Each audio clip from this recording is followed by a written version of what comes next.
सब हिंदू। बिहार की ये भूमि जहां हमारा भरोसा है कि यदि भारत हिंदू राष्ट्र होगा तो पहला राज्य बिहार होगा। अब जातिवाद नहीं, राष्ट्रवाद पर जिएंगे। किस पर जिएंगे? कहती है और बिहार के पागलों, हमारा एक ही सपना है, भगवाई हिंद होना चाहिए।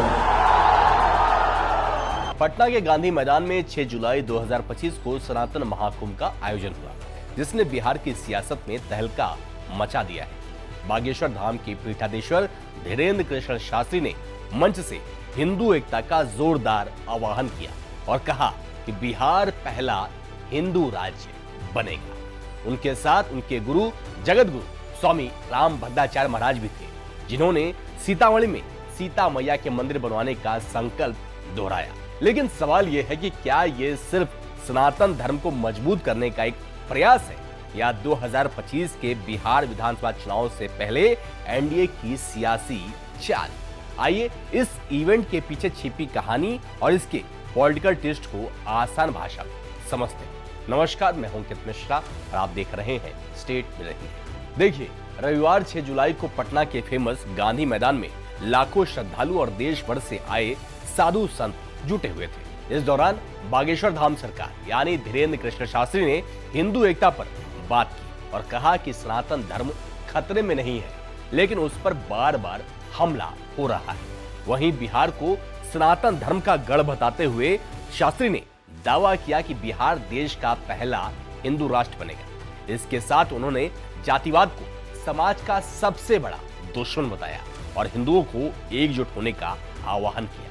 शास्त्री ने कहा कि कुछ ताकतें गजवाए हिंद चाहती हैं, लेकिन हम भगवाए हिंद चाहते हैं। उनका ये नारा भगवाए हिंद सोशल मीडिया पर बहुत तेजी से वायरल हो रहा है।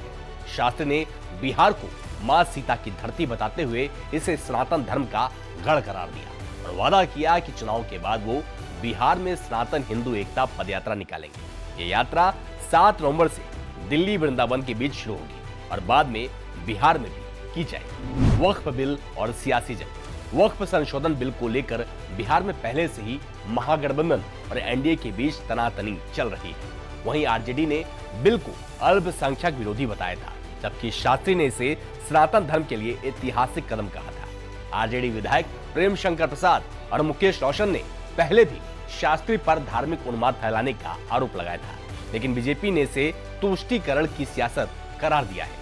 वहीं इससे पहले इसी साल मार्च में बीजेपी विधायक हरिभूषण बचौल बिहार को हिंदू राज्य बता चुके हैं। एनडीए को फायदा या रिस्क? सनातन महाकुंभ का यह आयोजन एनडीए के लिए गेम चेंजर साबित हो सकता है। शास्त्री का हिंदू एकता का नारा और वक्फ बिल का सपोर्ट बीजेपी की हिंदुत्ववादी इमेज को और मजबूत करता है। स्वामी राम भद्राचार्य द्वारा सीता मंदिर का जिक्र भी एनडीए की राम मंदिर वाली रणनीति से मेल खाता है। लेकिन शास्त्री ने साफ किया है कि वो किसी पार्टी के लिए नहीं बल्कि राम नीति और राष्ट्रवाद के लिए काम कर रहे हैं। फिर भी विपक्ष इसे एनडीए की सियासी चाल बता रहा है। क्या है असली मकसद?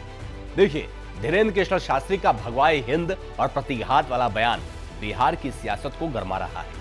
कुछ इसे हिंदू एकता का प्योर मिशन बता रहे हैं, तो कुछ इसे एनडीए की चुनावी रणनीति का हिस्सा मान रहे हैं। महागठबंधन इसे अल्पसंख्यकों के खिलाफ ध्रुवीकरण की कोशिश कहकर अपने एमवाई फैक्टर यानी मुस्लिम यादव वोट बैंक को साधने की कोशिश करेगा।